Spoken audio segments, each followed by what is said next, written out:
Do you ever feel like you are drowning in your to-do list and then you feel really guilty for picking up a book when there are a million things calling your name?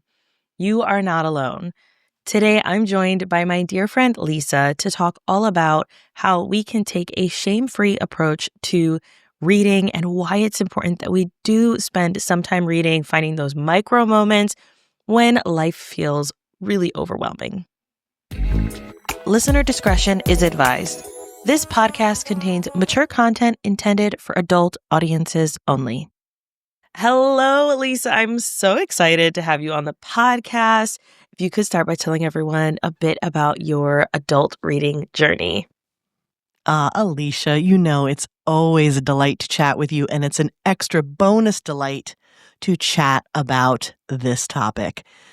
Where do I start? I think the easiest way for everyone to understand my origin story would probably be to say that I found I was always an avid reader, right? And so we would get books from everywhere we possibly could, and we would source at like tag sales and things. And in this book, one summer in my teens, I found V.C. Andrews. Yeah. Mind you, it was Petals on the Wind. It was the second book. So when I tell you how fast I read through that, just being like, what is this? Like utterly intrigued, but like deer in the headlights, but can't take my eyes off of it. And then I was like, what is happening here? Now I must go back and reread. And I like blew through all of that. And then I would call it kind of an adjacent reading in that I read a lot of OG vampire lore, Anne Rice especially. I also read Stephen King. So there was some horror, there was some vampire lore, but there was a lot of, it was kind of an erotic nature, especially with Anne Rice's work. And then I found out that she wrote erotica under a pen name. And I was like, hello, let's find that. And thus it began, at least to start. And then I would call maybe like a little break in between. And then it wasn't that long ago that I started to look around and say, there's got to be something more than this whole every housewife reading 50 Shades thing, right? Yeah. And so thankfully, I have good friends like you who was like, oh, yes, there is. And online groups now. And there's so many different ways that you can find support for this. And I get so many fantastic suggestions. And then I'm trying to remember, I think it was Penelope Douglas, Birthday Girl, was like the first sort of, let's try this again. And I was like, oh, yeah, here we go. And so it was, I guess it's a 2-part series for me with like the OG stuff with V.C. Andrews and Anne Rice, and then coming back into it. And now it's been a whirlwind of all kinds of amazing mood reading and all different kinds of tropes and really discovering so much about me in the process. Yeah. And I think that's what I love about reading, right? Is like we can learn so much about ourselves, so much about who we are, who we want to be, what we like, what we don't like, right? Mm-hmm. Yep. Especially the what we don't like. We can learn a lot about that in romance novels. And so I think it's just, and what it's so fun. But I find that a lot of people, their adult reading journey does tend to look like that, where it's like, this is what I was doing, and then college or life or kids or anything happened. Mm-hmm. Mm-hmm. And then I came back to it, and it was a very similar genres to what maybe I was reading in my teens or my late teens. And so I love that. And so for people who are curious, do you know Anne Rice's erotica pen name off the top of your head? Anne Rocolare. Okay. Perfect. So for anyone who's like, wait a minute. But just be warned, because this, how do I say this? Over time, things have changed, and, you know, there's a lot that's sort of similar, like that I still like, but you and I talk a lot about how hot consent is. So just be prepared. Go in it with open eyes, a lot of awareness, okay? But yes. Yeah, check your triggers at the door, etc. That's correct. Yes. Now, you also do business stuff, right? Like, that's how I've known you for, oh my goodness, I think we're on like 8 years of knowing each other, maybe more at this point, which is wild to me. You work with people with their productivity and helping them be more productive, but not just from a one size fits all kind of productivity standpoint, which Mm, I love, and also no shame, which is, yes. I think, so important because so much of society, it's like, and we see this a lot in the reading community of so and so read 50 books. Well, I didn't read 50 books. Or like, I have life happening. I had asked someone recently to be a guest on the podcast, and she was like, look, kind of in that sandwich where I'm taking care of my aging parents and I'm taking care of raising my kids. And I haven't read anything in months and I feel bad. And I was like, my podcast is not going anywhere. It is A-okay. Take care of you. If there's anything I can do to support you, please let me know. Because that's just one, the kind of person I am. But you help people with that of like, all right, let's break free of the shame, break free of those things that are like, I have to be productive, I have to do all these things, when really we're just burning ourselves out.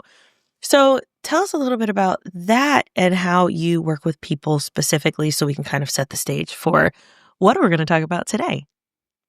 I'd love that. Thank you. And may I just say, look at what you described in a matter of seconds practically of all the kinds of shame that we deal with all the time. Not the least of which is, oh, what are we reading now? And it's like, is that okay?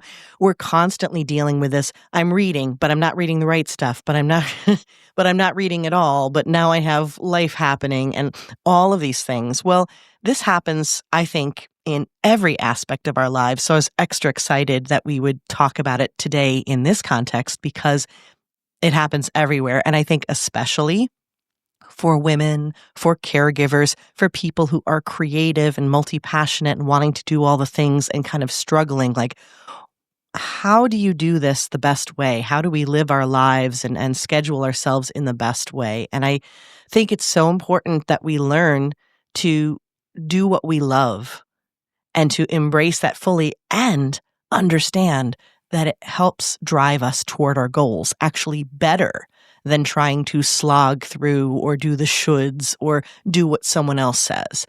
I work a lot in a very compassionate productivity perspective where we're thinking about, let's let go of the shame and talk about how we work best. Knowing ourselves, the fact that self-awareness is your best productivity tool, the idea that energy management is actually better than time management for getting the things done. And we kind of reverse engineer this and understand when we start to look at where we are achieving the most and we're the happiest and the most content in our lives and realizing that's a set of clues for how we can actually kick butt, take names, and still be happy. It's the idea of incorporating tasks and responsibilities and our hobbies and our fun all together to create like the most productive life, but not for productivity's sake, for being a satisfying life. Yeah, so much. What you said You is know, like, yes. Because like I had a conversation with someone yesterday. They were on my other podcast, and I was like, we had stopped recording, and I was like, you said in the interview that you left social media and you have already like doubled your business after having left. Tell me more. I want to know more, right? Because like the bookish space, I love being in it. That is a social media area that I'm like, hell yes about. The business one, not so much. And like, I have my team handling it. I don't love it. And I want to kind of just like, I don't want to do it anymore. But I feel guilt, right? About like, well, I said I would promote the podcast on that social media platform. I said I would do this thing. I have to show up, right? All of the shoulds that we tell mm-hmm. ourselves. I have to be more productive. I have to be doing more things. When, what could I be doing instead with that time? Reading a book, for sure. But then our brains tend to say, well, reading a book isn't productive. Let's talk about that for a second. Like, why do we associate hobbies or leisure activities as being quote unquote unproductive?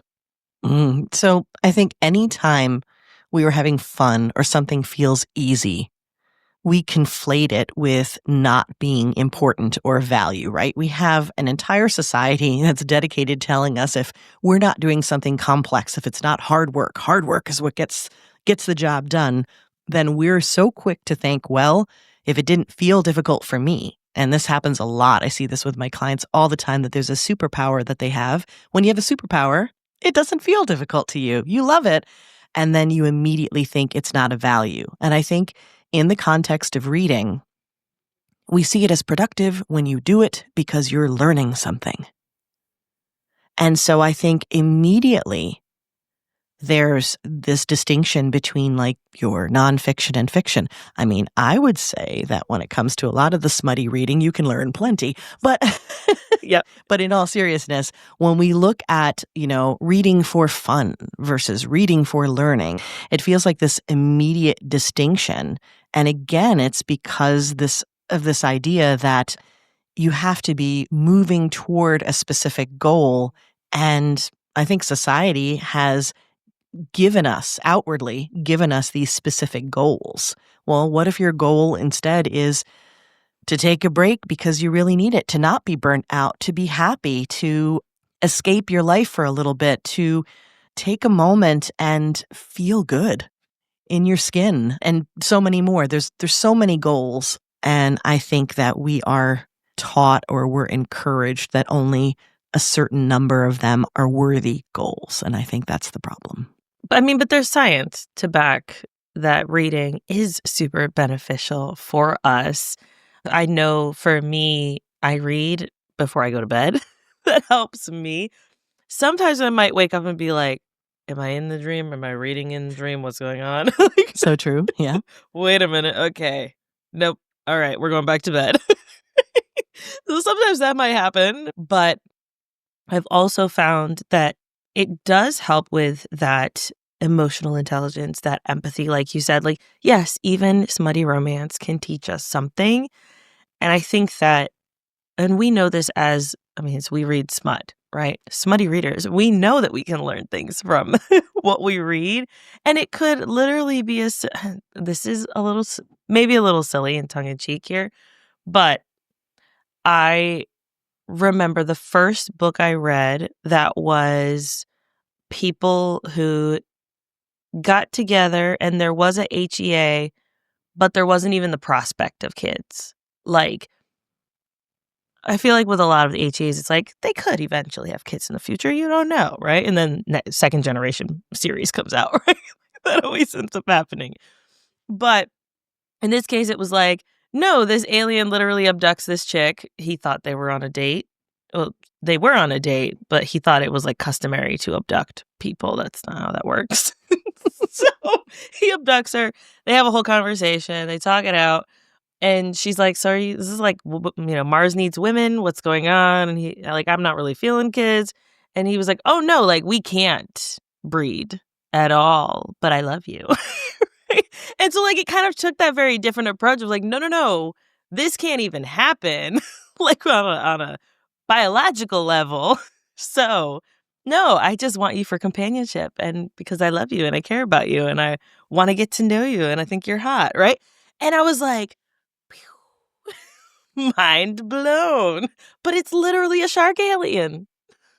So shark aliens can teach us things. Yeah. Yes. Okay. So I'm thinking about actually the idea of consent. And we've talked about this so many times in different books. And the idea of, I don't know where or when it happened that I had this idea that, there was this element of like men not being able to control themselves. And I guess part of that, there was an interest in that, and that idea of, I'm so passionate that I must have you. But then so many of the books that I read where they were like, I feel that way, but I'm also holding back because I need your enthusiastic consent. And I can remember the first time I read that, I'm like, oh my God, that's even hotter. Right. Like, that's amazing. And it was empowering, really, to be like, nope, we need to be okay with what we're okay with. And we like what we like. And you need to be good with that. And I need to be good with that. And it was just, it was a different kind of perspective. And I don't know whether it was societal or cultural or what it was that I kind of had it in my mind in thinking about that kind of interaction, but it was like a weight was lifted. Yeah. And that's just like one example. So when we talk about reading, so we can talk about the content. And I love that you brought up the idea of empathy. I love, reading diverse characters, and you helped me so much with that.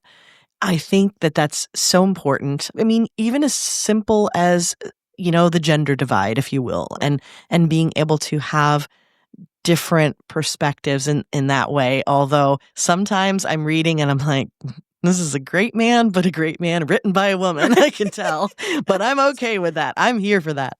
But there's something even beyond like the content itself in that reading when you are like absorbed in a story, fiction, especially this kind of content that entrances us, literally sucks us in, right? Okay, so already the idea that, reading can reduce our stress. I mean, there's studies done, and that it can reduce stress more than having a cup of tea or taking a walk, believe it or not. And so imagine if you have a cup of tea and you have your romance novel next to you and you're cuddled up, and oh my goodness, imagine all that it can do. But it's not just that it's a distraction, but it actually engages your brain in a different way out of the current world. So it is escapism, but it's also engaging your imagination. And when that happens, it shifts you out of the traumatic response mode that you can have, your fight or flight, So now you have this physiological effect on your brain that's actually really calming, even if you're reading something exciting. It's calming in a different way for your body. And then, of course, the cognitive benefits. Okay, so you're mentally stimulating, your focus is there, especially when you are entranced in a storyline. You have to have memory response, right? So, and I am definitely the one who's like, wait, what happened there? And having to go back. So, but it's challenging my memory. When you have a really good writer, you're also, I think, expanding your vocabulary. And sometimes I'm inspired. I'm like, ooh, that was a good word. I haven't used that in a while. So, all right, that's happening again. And yeah, there's so much in terms of our focus and our thinking. And you mentioned sleep. I would always grab a book to get myself drowsy. And I think it depends on the book. Right? Because sometimes I'm like, and now I'm staying up too late. But the point is that even beyond the content itself, there's so much benefit. So if you need to reframe it to be something that's very positive and that can help you with productivity, there you go. Yes. When you said it helps with memory, it made me think of this book I'm reading right now, where it is a kind of vampire aliens, everybody's in space kind of thing. Zoe Draven's The Kaisars of something. Anyway, check it out. It's fantastic. I'm on book 3, and I mean, this guy is pissing me off. First of all, because he's fighting his fated mate response, treating her like she's less than because he doesn't want to repeat history, or he's got his own trauma responses happening here. And when they first meet and he uses a pet name for her, and it's a different language, but he used the same pet name for his little side piece a couple chapters back. And I was like, wait a minute. Oh, no, he didn't. Oh, no, he did not. So I'm like, wait, what? That was the word, right? And so then I'm like typing it in, and like my memory is like, oh no, yeah, okay, yes, all right, yeah. Highlight, we hates him. Not okay. Yes, but it helps with your memory. Wait, what happened a couple chapters ago? And why am I having this response now? He used the same nickname. All right, he does change the nickname to something different, 2 pages later, but still. Exactly. And I know I love when I can anticipate what's going to happen. And sometimes it's like, hello, so obvi. But also there are some times when you're like, ooh, I wonder if this, and this are going to happen. And then, anticipate it. And then you keep going and you're like, yep, called it, and that's very satisfying. So there's so much goodness in all of this. if you need nothing else, I mean, I still say that even pure fun creates this wonderful energy in us, and we show up differently for what we do. So it's energy management. But if you need more to help reframe this, you have plenty to choose from. Yes. All right. So we're releasing the guilt of Let reading it for go. fun. Let it go. Y'all can sing it yourselves. I'm not going to sing it for you. But we're releasing it. We're banishing it. We are going to take the shame-free approach, as you love to say. And so now that we've done that, how can we create more space, maybe, to enjoy the hobbies that we really are? Like, reading is fun. And I know sometimes when we're feeling like, okay, I'm overwhelmed, I may be in that sandwich where I'm taking care of my aging parents and I'm also am trying to take care of my teens or my kids. And I'm feeling really overwhelmed and I'm not really sure that I'm getting that reading in, which is beneficial for me now, right? Like now we know it's beneficial. What are some things that we can do with that? So first of all, let's not put the pressure on in the other direction and be like, okay, yay, I'm in it. I'm in it to win it. But now I can't, because maybe one of the reasons that we were hesitant was I barely have any time and I wasn't thinking it was valuable, but I really would like to. So it is time to, like, again, toss out the parameters, toss out the achievement levels and things like that. While I love that there are many platforms, audio platforms, reading platforms that have these gamification systems where they're like, "Ooh, you are now a mindful reader, or now you've done a marathon or whatever." And I'm like, that's all great and everything, but it's important to know yourself and know if that's going to make you feel more pressure because you have enough going on already. My encouragement would be to let go of all of that, take the notifications away, and not worry about what they're calling you, not worrying about things, and think about whenever you want to develop a habit. And in a way, this is the Yeah. habit of reading, right? You want the smallest steps possible. And in medicine, there's something called the minimum effective dose. And it's like, what's going to be enough, that will give you the benefit that you need? It can be surprisingly small. And so one of the things we talked about was stress management for reading, right? Well, it turns out 6 minutes a day, right? Yeah. Okay, so 5 to 10 minutes, I bet you can find 5 to 10 minutes in your day to start with. I mean, you can always go longer eventually, but start small. And celebrate the pattern of your reading. Like, okay, I'm going to either do 5 minutes or 10 minutes, or something I used to do was I would say 10 pages a day, which might actually equate to something similar to that. It doesn't seem like a lot to begin with. And you might even say, what is the point? But if you are looking to get into the habit of reading and you are looking to maybe finish a book, well, 10 pages a day, 30 average days in a month, Yeah. you now have finished a 300-page book. So that for the month, and then 12 for the year. And again, you have to let go of the fellow bibliophiles who are like, I read 50 books this past week. Good for you. Did you breathe or eat or anything else during that time? But also, I'm still impressed. But you have to let go of that. You have to say, what's the season of life that I am in, and what can I do? And then play with it. So that's the habit of it, doing a little bit at a time. Now, sometimes it can be a challenge where you say, but I want to read more. Well, then that may be carving out a special time to do that. Sometimes that will be like the weekend for me or things like that. But I think it's first and foremost about creating your own goals of I just want to start reading again. Find something you love and carve out a few minutes to start and then play with it from there. Yeah. And I think that's so important. When I get to my mid-year review of like, all right, this was my goal. This is what I was trying to achieve. Where am I? And also realizing there are no rules to this. Like, I can change the rules if I want to. Cool. My goal was 250. I am not near that at all. All right. We'll drop it to 200. Mm-hmm. And maybe I overachieve with the 200. Yay for me, win, right? And so like I think that if we give ourselves a little more space to be a little more flexible with these goals, like you said, 10 pages a day.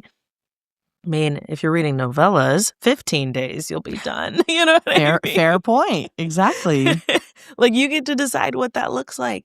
And I love what you mentioned of like finding the things that you're enjoying reading too, because I had a friend who I was talking to recently and she was like, I have not read in months. Like, what are you reading that's good? And I was like, honestly, nothing I'm reading is really good right now, which is like a me problem, right? Like, I need to DNF. It's like, I I have need to nothing like to really wear. There's nothing to eat. There's so many options. I know, but yeah, it's a Yeah. real thing.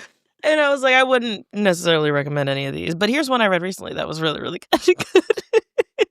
And so like I like finding that what is going to be enjoyable for me in that moment.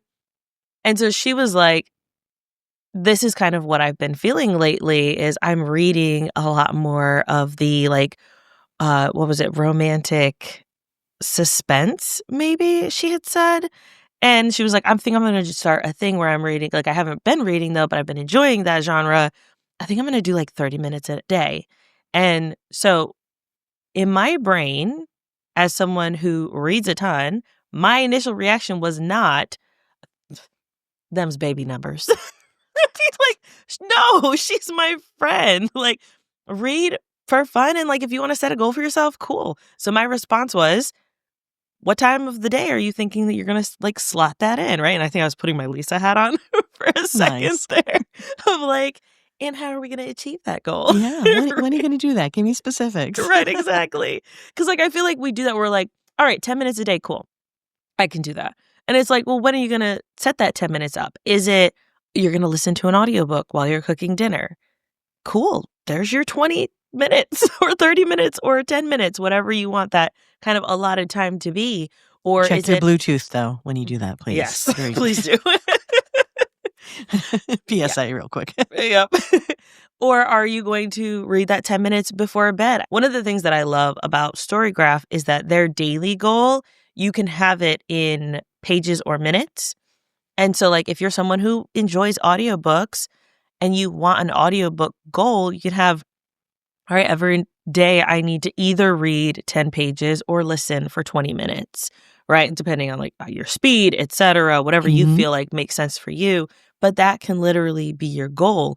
And I remember one day I have mine set 10 pages or 10 minutes of reading or 20 minutes of reading. And one day I had like 5 pages was all I read that day. And so it cut my, like how many days in a row I had achieved that goal. And so instead of restarting and being like, oh no, I'm at day 1, womp womp, I was like, let's just change the goal. Now the goal is 3. And then it kept my continuation because I can change it. I'm allowed to. And especially as someone who is constantly in a race with themselves, that helps me. But I'm not going to compare my stuff to anybody else. It's just, all right, let's shift the goalpost a little bit. And we're back to 900 and something days in a row of reading. I love this. Okay. So yeah, looking at like the numbers and deciding what numbers are important to you and allowing yourself to change that. I love that so much because yeah, you don't want to compare yourself to anyone else. That includes you yesterday. Yeah. Or a month ago or a year ago or whatever. Because our lives change, our energy changes, our situations change. Sometimes I'm experiencing so much trauma and grief in my life that I have to read. And sometimes I'm experiencing so much that I can't get myself to read. Sometimes I decide like I've gone through a particular trope and I'm loving it. And then suddenly, just like my kids, after I buy a lot of a food that I think they like, it's suddenly like, nope, don't want this anymore. Oh, Yes. Are you kidding me? So allowing yourself to mood read, allowing yourself to not finish a book. Right. That's a huge one, right? The rules are, it's like Fight Club, except we're talking about it. It's book club, but we're talking about it. So the first rule is actually, there are no rules. You're making the rules. You're changing the rules. The rule is that you're finding whatever ways and means necessary to read and to enjoy it. Yeah. Not because it's a task, not because it's another habit that you have to do, not because it's a should, but because it's something that is life-giving. Right. Yeah, I love that you said, like, stop competing with past self. I say this a lot, and you've probably heard me say this a lot of times. Past Alicia doesn't know what she's talking about half the time. Yeah, past Lisa's got some issues.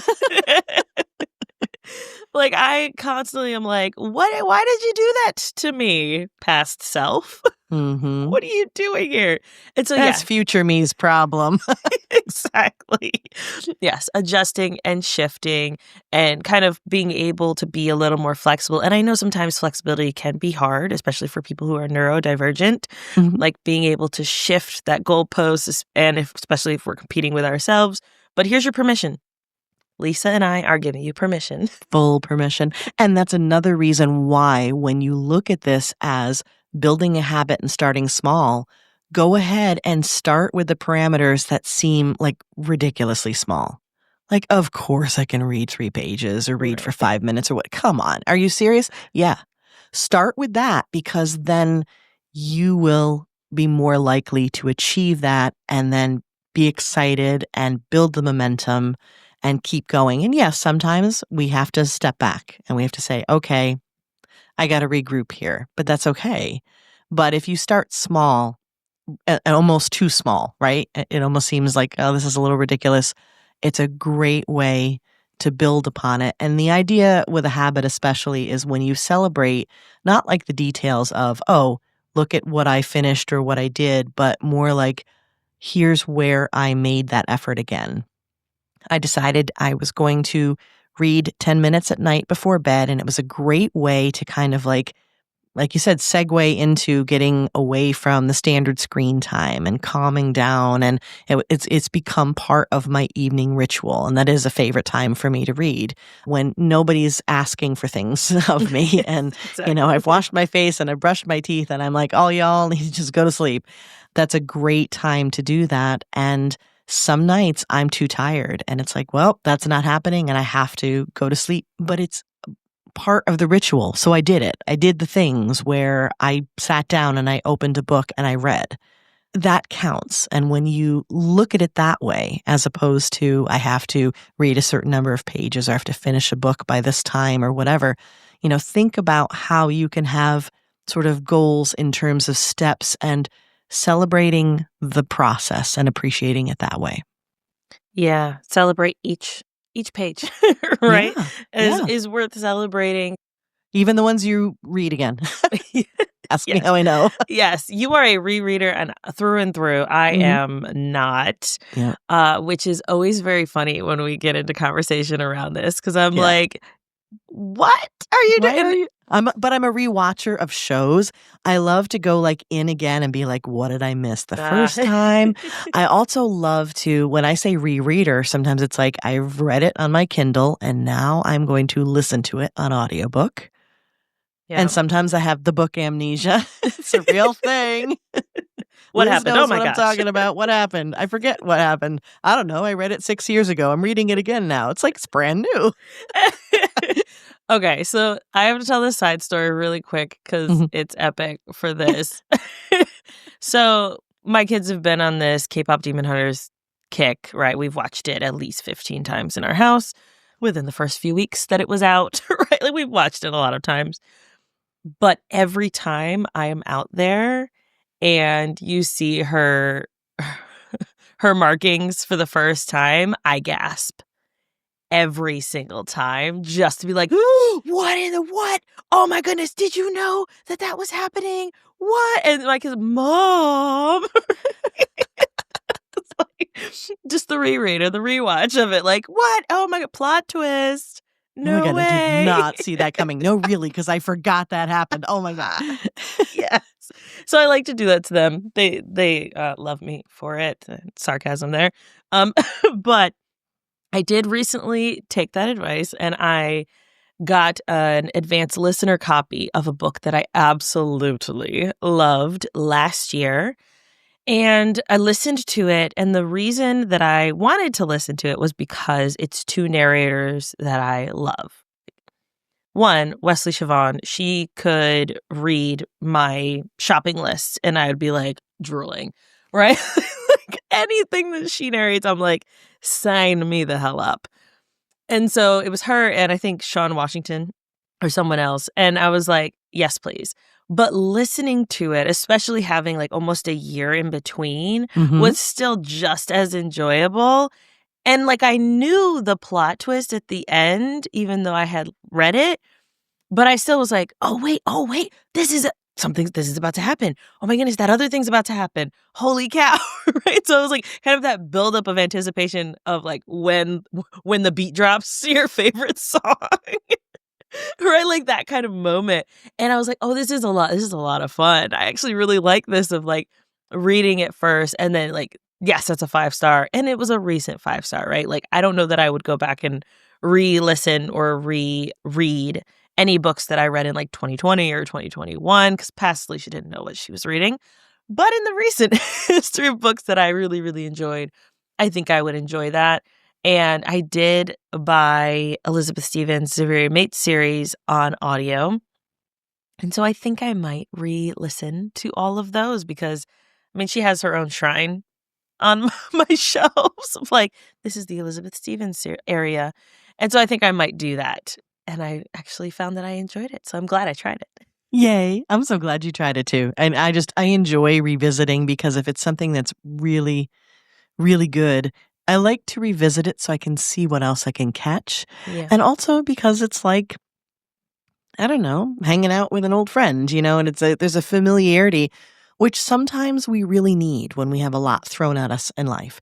And another thought I had about like the not finishing a book is that when you give yourself that permission, sometimes a do not finish book that I have then becomes an eventually finish when I'm ready for it. Understanding that maybe I wasn't in a good headspace or it really wasn't something that appealed to me at the time and I wanted to try it, but it's okay that I'm not. And then I move on. So giving yourself permission, this happens in productivity all the time. I see it with clients all the time, is that when you're like, okay, let me step back from that. And then you go back to it eventually with a different kind of energy, a different kind of perspective. You can actually finish it. And then you're like, okay, that was awesome. I just wasn't ready for it at the time. That's Yeah. totally okay. And I think that's such a good reminder. And not to plug Storyograph again, but also to plug it again. They Sure. have that pause feature, which Yeah. I have found really helpful of like, maybe it's a anthology that I'm reading, but I'm reading it over the course of a few months. Right. And it's just like, okay, I'm going to read one story from it and then I'm going to pause it. And then when I want to get back to it, I can get back to it. But there was a book that I paused recently that I definitely will get back to because it's an author I love and I know them. But I just wasn't in the right headspace to be in that story. And something else was calling to me, which is the beauty of being a mood reader. Exactly. All right. So we talked about some different ways that we could kind of take those micro moments, especially when we're feeling overwhelmed. We have a lot going on. What are some other ones that work really well for kind of those? And as someone who reads a lot in micro moments, like, oh, this file is taking a long time to download. Open the book. But what are some other ways? Oh my goodness. So in terms of like micro moments, you have to think about what's happening in your life and where you have breaks. I love doing a reading lunch break. So that's a very dedicated time. And those are both very calming activities. So there are ways that you can get like dual things in, the sort of the task tethering, if you will. So that idea of listening to an audiobook and going for a walk. Maybe that's a lunch break walk or something like that. Or listening to an audiobook while you do a basic task like washing dishes or doing the laundry or whatever, something that doesn't take a lot of your mental capacity. I will absolutely use every commute possible if I'm listening to a really good audiobook. Now, I will say this. Sometimes when things are happening, okay, like he grabbed her, pushed her up against the door and take the next right onto Route 54. That's a little bit of a problem. Okay, so that and Take me also out of the moment. How dare right, you? it takes you out of the moment just a skosh. And I don't know, she's got kind of a hot voice though. So. Right. Next, right, onto 54. Whatever you say. So there's that. There's also just 5 minutes. That's not enough. I want more. So you kind of have to know yourself. But commutes while you're waiting to pick up the kids or pick up someone, just moments in between meetings when you need a little bit of downtime. I absolutely was reading a little bit before we hopped on, and I have another call today. And I think it also depends on your mood and if you're in the middle of a good book or particularly good spot. I also find that for me, I will wait until I have a longer period of time if I've gotten to a good breaking point and I don't want to get into that next chapter where I know things are going down. Right. Pun maybe intended. So yeah, it's playing with that. There's a lot of different ways that you can find bits of time in your day. But what I would advise that makes it really helpful, and this is something whether you're reading or doing something else that's just fun for you, is setting a timer. Mm. And it sounds like it's constrictive, but really what it does is it helps you stay fully present. So you can immerse yourself fully in the story. And then you don't look up and be like, oh my God, that was 20 minutes and I did not have 20 minutes to spare. Instead, you set your timer for 10 minutes. You're able to deep dive right into that story fully.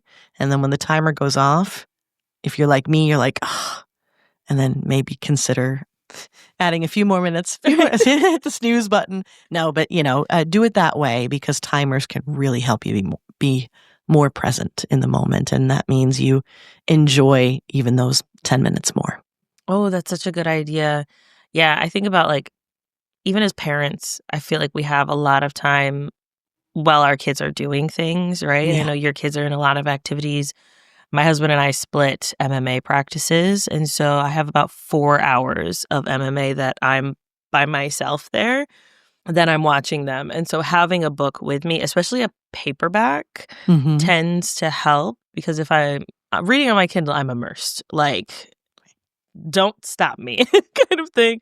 Paperback, I kind of read the page, then I kind of look up and around, make sure everybody's all right, and then we get back into the page, right? Maybe I'm highlighting things and looking up and looking around, and I find that really helps during that 4 hours that what else am I going to do? I'm not going to sit in my car for that time. I have to be in the building, so yeah, that's just finding any moments that are going to work. I know another one where I like to listen to audiobooks is if I'm doing the week's shopping. So if it's a quick run in, no.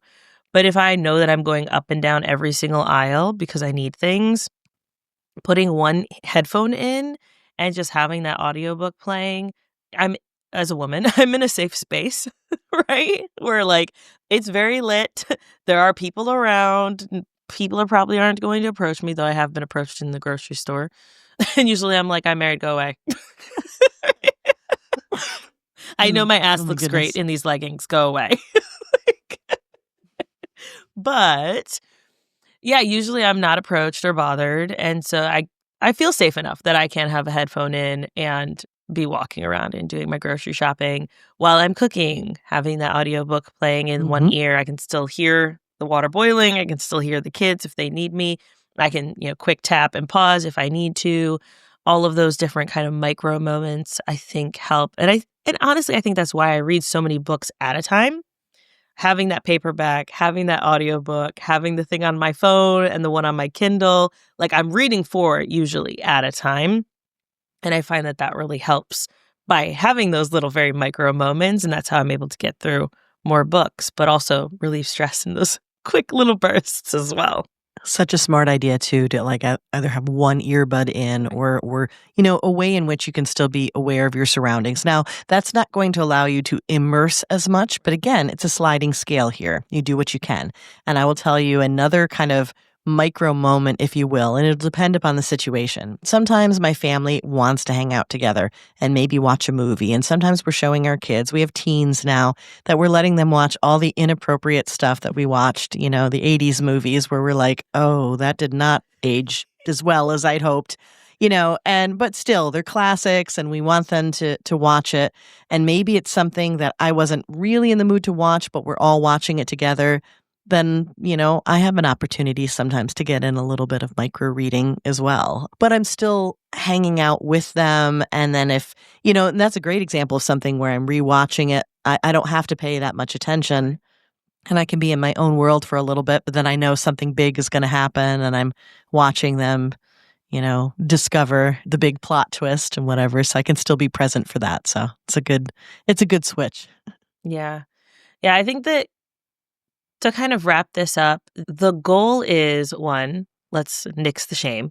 Yes. Like, we don't need to have any shame around it. Our goals are a sliding scale. When it comes to reading, we need to stop comparing ourselves to other people, but especially to ourselves when we were in other phases of life, right? Like the amount I was reading in 2021 is going to be different than the amount that I'm reading now. And then if we do want to find those micro moments, there's tons of opportunities for us to be able to do that. And if we want to work with you, because I would like to highlight what you do and how you support people. I know we had this, yes, this is a podcast for readers, but you also support authors with them achieving their goals and finding habits and creating habits around their reading so they can accomplish more of writing if that's what they want to do. And also, I know as parents and working in that kind of sandwich era, like I said, where you have aging parents and you have kids, you work really well with people that are in that phase of life as well, finding those, taking a breath and being able to support with that shame-free productivity. So how can people work with you, get to know you, check you out on socials, all that stuff? Well, thank you so much for asking that. And may I say that the caregiver side of things, I lived through that. That's actually a big reason why I'm here today doing what I'm doing and knowing that this compassion, this shame-free approach is so important. So you can find me in a bunch of different places. Of course, we're listening to an awesome podcast. And if you'd like to hear more of what I have to say on productivity and all of my amazing guests, Positively Living podcast. You can hop right on over there. That would be wonderful. I'd love that. You can also just go to my hub, positivelyproductive.com, and that points to all the different things. It points to, how to work with me. It points to the podcast. And lastly, I'm on all the different socials, but I think the most fun we can have, the most stress management and the silliness, you'll find on Instagram, positively_Lisa. I'm all about being ridiculous. I do it for the bit, as the kids say, and I'm here to make you laugh and for us to just not take things, especially ourselves, so seriously and just live well. Oh, yes. Could not agree more. And so we'll make sure we have links for that in the show notes, your podcasts, your socials, etc., your website. Everybody go check it out. I know you have a really great mindfulness practice as well on your website that I highly recommend people do to kind of like, especially when you have the Mondays and you're feeling like my to-do list is kind of overwhelming. What do I need to do? Take a breath, reset. You're going to be okay, right? I always love doing that one. So I'll make sure I have that one in the link as well, because I know that so often we can get overwhelmed, we can feel frustrated, and you have resources to help us and support us. So thank you, Lisa, for being on the show. And I so appreciate you. I appreciate you as well. Thank you so much. It's been my pleasure.